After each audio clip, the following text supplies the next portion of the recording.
Oi, gente, eu vou começar agora então a apresentar a primeira parte do nosso tutorial aqui de como montar o seu próprio titulino, como havia prometido. A primeira parte, né, desse tutorial vai ser sobre como a gente monta a leitura de pH. Então, só fazer um resumo aqui dessa apresentação. Primeiro eu vou comentar dos materiais que a gente precisa usar, né, o Arduino, um pouco falar como que ele funciona. Vou comentar do circuito eletrônico, eu imagino que seja a parte mais difícil, pelo fato da gente na química não ver nada de eletrônica, basicamente. E um pouco de como que se faz a leitura de um sinal analógico, que é, no caso, a leitura do pH. Aí como que a gente vai usar o pHmetro através de uma leitura de padrões. E finalmente a conversão dessa leitura em pH. E a calibração, que também é importante. Finalmente, claro, também sem isso a gente não consegue ver isso na tela, o código de programação no processing. Então, bom, os materiais, né, de laboratório, basicamente só o eletrodo de pH mesmo, e o resto é a parte eletrônica, né, um Arduino, uma protoboard, que é aquela plaquinha onde a gente monta um circuito provisório, que a gente consegue desmontar e montar os componentes sem precisar soldar.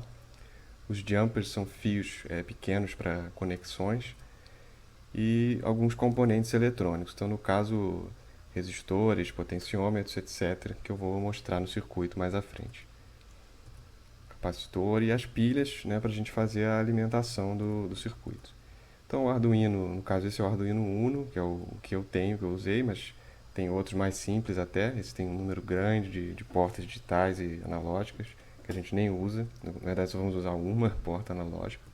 Então, aqui é a alimentação, a entrada USB, que faz a alimentação do Arduino e também a comunicação serial, que permite a gente ter todos os dados de leitura, no caso do pH.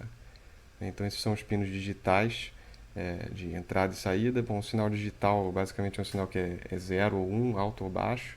Né? O PWM eu vou falar depois no vídeo do controle do servo, né, que é o motor que a gente usa para o controle de volume, então isso vai ficar mais para frente. E os pinos analógicos são leituras contínuas de sinais de entrada. Né? No caso, a gente vai usar um deles para ler o pH. E finalmente essa parte aqui também de alimentação, que a gente não vai usar. Somente vamos usar o terra, que é importante que o terra seja comum a todo o circuito. Então, o circuito eletrônico aqui para estar ilustrado nesse diagrama, então eu não vou entrar em muitos detalhes do funcionamento do circuito, o importante é que vocês consigam montá-lo. Né? Então, aqui eu só vou enfatizar alguns símbolos para a gente se familiarizar com a linguagem. Então, por exemplo, esses símbolos aqui são todos resistores, com os valores indicados em quiloohms. Aqui são dois potenciômetros que são resistores variáveis, né? Ou seja, a gente regula a resistência que a gente quer dentro de uma certa faixa. Esses triângulos são amplificadores operacionais e esse aqui é um capacitor. Então, esse circuito aqui já é uma forma mais realista que eu montei usando uma plataforma que é nesse site aqui, 123D Circuits. Né? Essa plataforma qualquer um pode entrar, é gratuita e montar. Ele já tem os componentes prontos lá. A única coisa que ele não tem, naturalmente, é o eletrodo de pH. Né? E aí eu adicionei ele à parte aqui. Então essa é mais ou menos a cara que o circuito vai ficar. Depois, claro, vocês podem utilizar isso para montar também o de vocês e também conferir, né, como que é isso, a tradução desse com relação ao diagrama. Então, só para ilustrar, bom, nós aqui no canto temos o Arduino. Essas linhas horizontais, né, na parte de cima e de baixo da placa, né, que é a protoboard, elas estão todas em contato, então, quer dizer, uma vez que eu liguei ali no terra, o GND, todos aqueles pinos ali estão aterrados. É a mesma coisa para a parte de baixo na alimentação do -3 e o +3. Então esses circuitos integrados aí, que são essas caixinhas pretas, são os amplificadores operacionais. E aqui uma série de resistores. Esses códigos também de cores vocês podem encontrar na internet para saber qual a resistência de cada um deles. Capacitor, e finalmente o local onde a gente vai conectar o eletrodo de pH. Então vocês vão ver que um dos terminais é para o terra e o outro é o que entra lá no circuito, na entrada de um daqueles amplificadores operacionais. É importante lembrar também que esse terra está conectado no Arduino, certo? E esses aqui são os potenciômetros, né? Aqueles resistores variáveis que nós vamos utilizar, no caso, um deles para ajustar a inclinação da nossa curva de calibração e o outro para ajustar o intercepto, ou seja, o deslocamento daquela curva. Então, primeiramente, antes da gente fazer a calibração, como que a gente faz a leitura desse sinal? Então, nós temos uma função analog read no processing, que ela funciona dessa forma. A gente define uma variável primeiro e aí atribui o valor dessa leitura para essa variável. Então, essa é basicamente a sintaxe do uso dessa função. Então, por exemplo, pH, uma variável que eu criei, poderia ser igual a arduino.analogRead 0, indicando o pino 0. Certo? Então, né, para calibrar, a gente precisa utilizar alguns padrões, em geral 4, 7 e 10, que são padrões que cobrem toda a faixa de pH.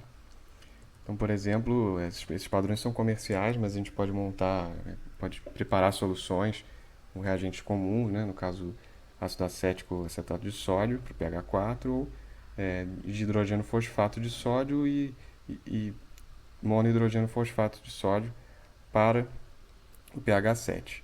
Então, fica como exercício aí para vocês de equilíbrio químico calcular as concentrações para que fiquem nesses pHs exatamente.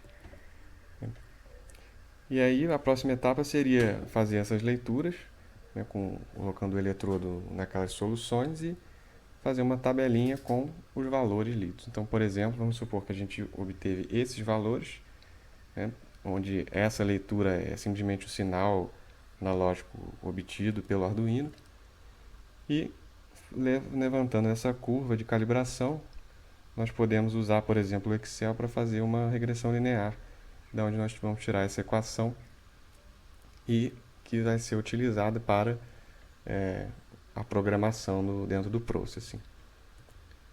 Certo? E aí agora falar um pouco dessa calibração que é importante. A gente precisa ficar atento para esse ajuste de inclinação e do intercepto, que são daqueles potenciômetros que eu mostrei lá atrás, né? Então, como que isso é feito? Por exemplo, se eu começar a variar a inclinação, vocês vão ver que esses limites de pH mínimo e máximo, eles variam. Por que eles variam? Porque eu tenho uma leitura máxima e uma leitura mínima de acordo com o Arduino e com o circuito propriamente dito. Então vocês podem ver que também variando o intercepto, esses valores também variam, certo? Então essa é a ideia dessa variação, para a gente conseguir jogar sempre dentro desses limites de pH, porque senão a gente não vai conseguir, por exemplo, trabalhar de 0 a 12. Né? Se a gente precisar fazer uma curva numa faixa de 0 a 12, preciso garantir que esses valores de inclinação e do intercepto permitam que eu tenha leituras dentro dessa faixa. Então, no caso, por exemplo, na que está exibida aí, eu só conseguiria ler de 1,5 até 5. Então, quer dizer, basicamente não é uma faixa boa, porque não vai me permitir fazer nenhuma curva de titulação normal. Então, para fechar a questão do código que ficou faltando, né, para fazer a comunicação com o Arduino, é importante fazer a importação dessas bibliotecas, todas elas disponíveis na própria página do Processing. E ali embaixo nós temos a parte do setup, que tem algumas configurações básicas do Processing também, com relação ao Arduino bom, com relação a ele próprio. Size é o tamanho da tela, text size o tamanho da letra, etc. E finalmente esse foi o código que eu fiz para o pHmetro, né? Um código pequeno, definindo uma variável para leitura e outra para o pH.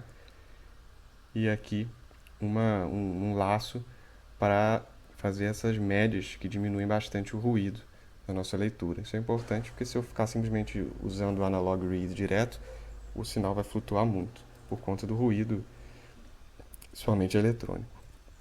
E aqui a curva já convertida, no caso da calibração que eu fiz, né? Cada um, quando fizer a sua calibração, vai ter valores que vão depender tanto, né, do circuito, porque varia os amplificadores operacionais, varia o ruído de cada um, enfim. Isso vai alterar esses valores. E aqui essa parte final do código para exibir os valores de pH e de leitura na tela. Então assim a gente completa o nosso pHmetro. Certo, gente? Então, bom, agradeço aí quem teve a paciência de assistir. E fica aí como dica, quem quiser também montar o seu titulino, a parte 2, onde eu vou explicar como que foi feita a parte, o outro lado, né? Como que se adiciona gradualmente o titulante.